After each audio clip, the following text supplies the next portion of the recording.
صلو علی الحبیب صلی اللہ تعالی علی محمد۔ یاد رہے مدنی چینل پر ٹیلی کاسٹ کیے جانے والے سلسلے مختلف مواقع کے مناظر اور آواز کی مکسنگ کے ساتھ پیش کیے جاتے ہیں۔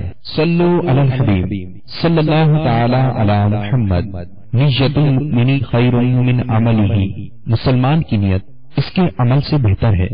اللہ عز و جل کی رضا پانے اور ثواب کمانے کی غرض سے سلسلہ دیکھنے سے پہلے اچھی اچھی نیتیں فرما لیجئے۔ اللہ کی رضا کی خاطر علم دین حاصل کروں گا، سیکھ کر دوسروں تک نیکی کی دعوت پہنچاؤں گا، خاص خاص باتیں لکھوں گا، اول تا آخر دیکھوں گا۔ صلو علی الحبیب صلی اللہ تعالی علی محمد۔ فیضان درود و سلام، فیضان درود و سلام، فیضان درود و سلام۔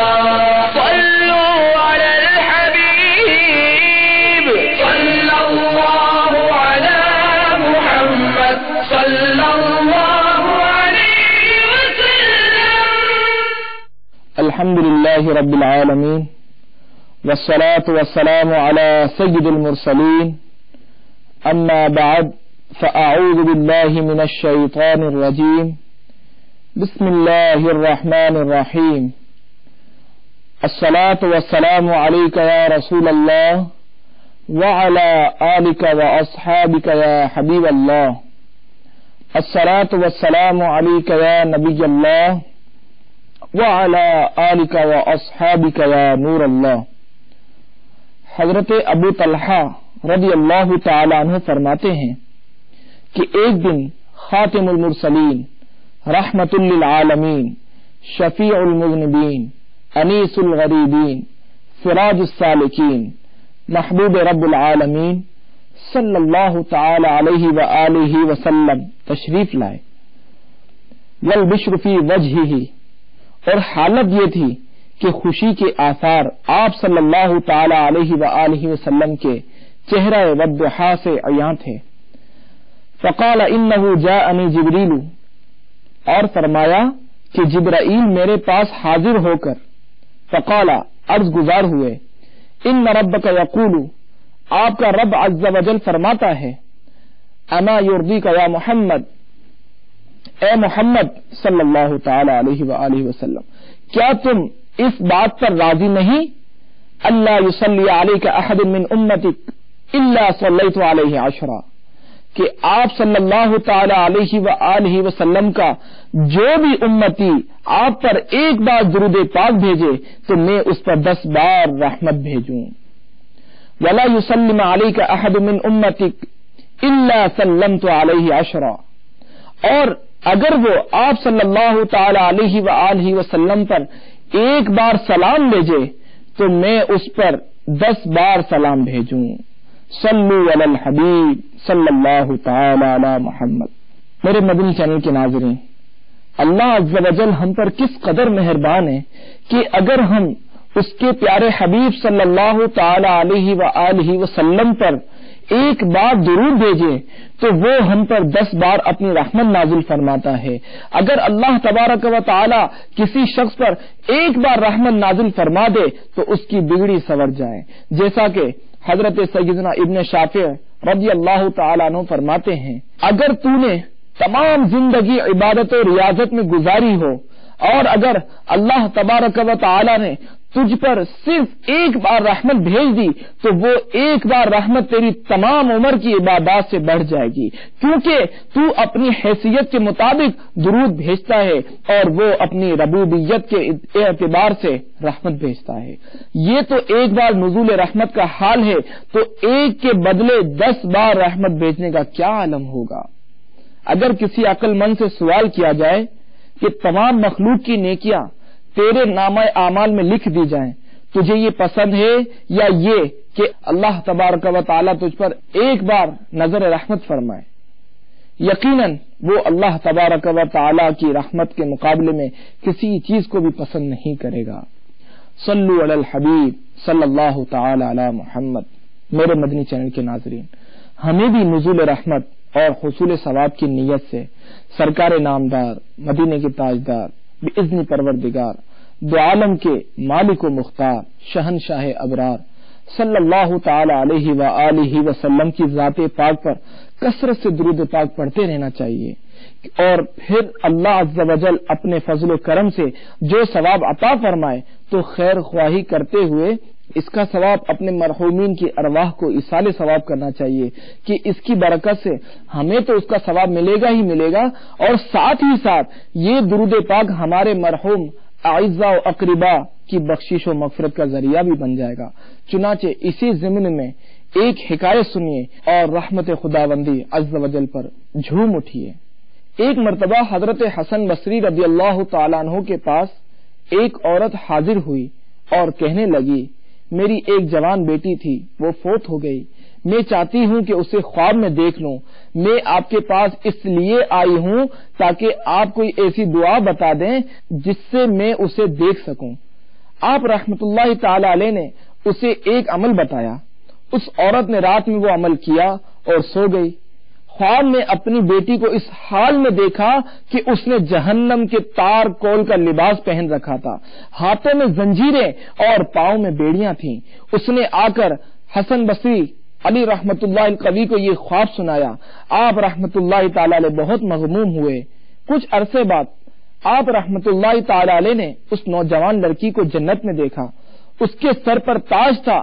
وہ آپ سے کہنے لگی، اے حسن، آپ مجھے پہچانتے ہیں؟ میں اسی عورت کی بیٹی ہوں جو آپ کے پاس آئی تھی اور میری تباہ حالت آپ کو بتائی تھی۔ آپ نے اس سے پوچھا، تیری حالت میں یہ انقلاب کس طرح آیا؟ لڑکی نے کہا، ایک دن قبرستان کے قریب سے ایک صالح شخص گزرا اور اس نے حضور پر نور شافع یوم النشور صلی اللہ تعالی علیہ وآلہ وسلم کی ذات گرامی پر درود پاک پڑھ کر مردوں کو اس کا ثواب ایصال کر دیا۔ اس وقت قبرستان میں 500 مردوں کو عذاب ہو رہا تھا۔ اس کے درود پاک کی برکت سے اللہ تبارک و تعالی نے ہم سب سے عذاب دور کر دیا اور ہم سب کو داخل جنت فرما دیا۔ صلو علی الحبیب صلی اللہ تعالی علی محمد۔ میرے مدنی چینل کے ناظرین، دیکھا آپ نے کہ ایک شخص نے حضور پاک صاحب لولاک سیاح افلاک صلی اللہ تعالی علیہ وآلہ وسلم پر درود پاک پڑھ کر مردوں کو ایصال ثواب کیا تو اللہ تبارک و تعالی نے اس کی برکت سے انہیں عذاب قبر سے نجات عطا فرما دی۔ اس حکایت سے یہ بھی معلوم ہوا کہ ہم اپنے نیک اعمال کا ثواب کسی دوسرے کو پہنچا سکتے ہیں، جیسا کہ صدر الشریعہ بدر الطریقہ حضرت علامہ مولانا مفتی امجد علی اعظمی علیہ رحمت اللہ القوی فرماتے ہیں، ایصال ثواب یعنی قرآن مجید یا درود شریف یا کلمہ طیبہ یا کسی نیک عمل کا ثواب دوسرے کو پہنچانا جائز ہے۔ عبادت مالیہ یا بدنیہ، فرض و نفل، سب کا ثواب دوسروں کو پہنچایا جا سکتا ہے، کیونکہ زندوں کے ایصال ثواب سے مردوں کو فائدہ پہنچتا ہے۔ مفسر شہیر حکیم الامت حضرت مفتی احمد یار خان علی رحمت الحنان فرماتے ہیں، بدنی عبادت یعنی نماز و روزہ میں نیابت جائز نہیں، یعنی کوئی شخص کسی کی طرف سے فرض نماز پڑھے تو اس کی نماز نہ ہوگی۔ ہاں، نماز کا ثواب بخشا جا سکتا ہے، جیسا کہ مشکات شریف میں ہے کہ حضرت ابو ہریرہ رضی اللہ تعالیٰ عنہ نے کسی سے فرمایا کہ من یضمن لی منکم ان یصلی فی المسجد العشار رکعتین ویقول هذه لابی ہریرہ، یعنی تم میں سے کون مجھے اس بات کی ضمانت دیتا ہے وہ مسجد عشار میں 2 رکعت نماز پڑھ کر اس کا ثواب ابو ہریرہ کو ایصال کر دے۔ اس روایت سے 2 باتیں معلوم ہوئی۔ پہلی یہ کہ عبادت بدنی یعنی نماز بھی کسی کے ایصال ثواب کی نیت سے ادا کرنا جائز ہے، اور دوسری یہ کہ زبان سے ایصال ثواب کرنا کہ خدایا اس کا ثواب فلاں کو پہنچے، بہت بہتر ہے۔ رہی عبادت مالی یا مالی و بدنی کا مجموعہ جیسے زکوٰۃ اور حج، تو اس میں اگر کوئی شخص کسی سے کہہ دے کہ تم میری طرف سے زکوٰۃ دے دو تو دے سکتا ہے، اور اسی طرح اگر صاحب مال شخص میں حج کرنے کی قوت نہ رہے تو دوسرے سے حج بدل کروا سکتا ہے، لیکن ہر عبادت کا ثواب پہنچتا ضرور ہے۔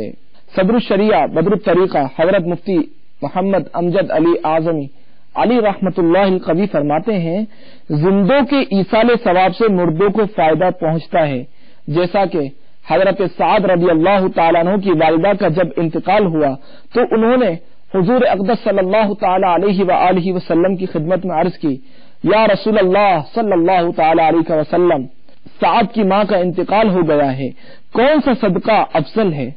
ارشاد فرمایا پانی۔ انہوں نے کنواں کھدوایا اور کہا کہ یہ سعد کی ماں کے لیے ہے، یعنی ام سعد کے ایصال ثواب کے لیے ہے۔ معلوم ہوا کہ زندوں کے اعمال سے مردوں کو ثواب ملتا اور فائدہ پہنچتا ہے۔ اسی طرح مفسر شہیر مفتی احمد یار خان علی رحمت الحنان نے اپنی کتاب جاء الحق میں در محتار کے حوالے سے ایک حدیث پاک نقل فرمائی، جس سے اپنے نیک عمل کا ثواب دوسرے کو پہنچانے کا ثبوت ملتا ہے۔ چنانچہ حدیث پاک میں ہے، من قرأ الاخلاص 11 مرہ، جو شخص 11 بار سورہ اخلاص پڑھے، ثم وهب اجرها للاموات، پھر اس کا ثواب مردوں کو بخش دے، اعطی من الاجر بعدد الاموات، تو اس کو تمام مردوں کی تعداد کے برابر ثواب ملے گا۔ فتاوی شامی کے حوالے سے مزید فرماتے ہیں، جس سے جتنا ممکن ہو قرآن پاک پڑھے، سورہ فاتحہ، سورہ بقرہ کی ابتدائی آیات اور آیت الکرسی اور آمن الرسول سے آخر تک، اور سورہ یاسین، سورہ ملک اور سورہ تکاثر، سورہ اخلاص 3 بار، 7 بار، 11 بار یا 12 مرتبہ پڑھے، پھر کہے یا اللہ عز و جل میں نے جو کچھ پڑھا اس کا ثواب فلاں فلاں کو پہنچا دے۔ صلو علی الحبیب صلی اللہ تعالی علی محمد۔ میرے مدنی چینل کے ناظرین، بیان کردہ روایات سے ہمارے یہاں مروجہ فاتحہ کا پورا طریقہ، یعنی مختلف جگہوں سے قرآن پاک پڑھنا، اس کا ثواب ارواح مسلمین کو پہنچانا اور ان کے لیے دعائے مغفرت کرنا ثابت ہوا۔ مفتی صاحب فتاوی عزیزیہ کے حوالے سے مزید فرماتے ہیں، جس کھانے پر حضرت حسنین کریمین رضی اللہ تعالی عنہما کی نیاز دی جائے، اس پر قل اور فاتحہ اور درود پاک پڑھنا باعث برکت اور اس کا کھانا بہت اچھا ہے، بلکہ ایصال ثواب تو ایسا بہترین عمل ہے جسے اللہ عز و جل کے حکم پر اس کے فرشتے بھی کرتے ہیں۔ چنانچہ شعب الایمان میں حضرت انس رضی اللہ تعالیٰ عنہ سے روایت ہے، تاجدار رسالت، شہنشاہ نبوت، طے کرے جود و سخاوت، سراپا رحمت، محبوب رب العزت صلی اللہ تعالی علیہ وآلہ وسلم کا فرمان عظمت نشان ہے، اللہ عز و جل اپنے ہر مومن بندے پر 2 فرشتے مقرر فرماتا ہے جو اس کا عمل لکھنے پر مامور ہیں۔ جب وہ بندہ مومن اس دنیا سے چلا جاتا ہے تو یہ کرامن کاتبین عرض کرتے ہیں کہ اے رب عز و جل، ہمارا کام ختم ہو گیا، وہ شخص دار اعمال یعنی دنیا سے نکل گیا، اجازت دے کہ ہم آسمان پر آئیں اور تیری عبادت کریں۔ رب عز و جل ارشاد فرماتا ہے کہ میرے آسمان بھرے ہیں، عبادت کرنے والوں سے کچھ حاجت نہیں تمہاری۔ عرض کرتے ہیں الہی عز و جل ہمیں زمین میں جگہ دے، ارشاد ہوتا ہے میری زمینیں بھری ہیں، عبادت کرنے والوں سے تمہاری کچھ حاجت نہیں۔ عرض کرتے ہیں الہی عز و جل ہم پھر کہاں جائیں؟ ارشاد ہوتا ہے میرے بندے کی قبر کے سرہانے قیامت تک کھڑے رہو اور تسبیح و تقدیس کرتے رہو اور اس کا ثواب میرے بندے کو بخشتے رہو۔ صلو علی الحبیب صلی اللہ تعالی علی محمد۔ اے ہمارے پیارے پیارے اللہ عز و جل، ہمیں اپنے پیارے حبیب صلی اللہ تعالی علیہ وآلہ وسلم پر کثرت سے درود پاک پڑھنے کی توفیق عطا فرما اور اس کی برکت سے فوت شدہ مسلمانوں کی قبروں کو روشن و منور فرما، آمین بجاہ النبی الامین صلی اللہ تعالی علیہ وآلہ وسلم۔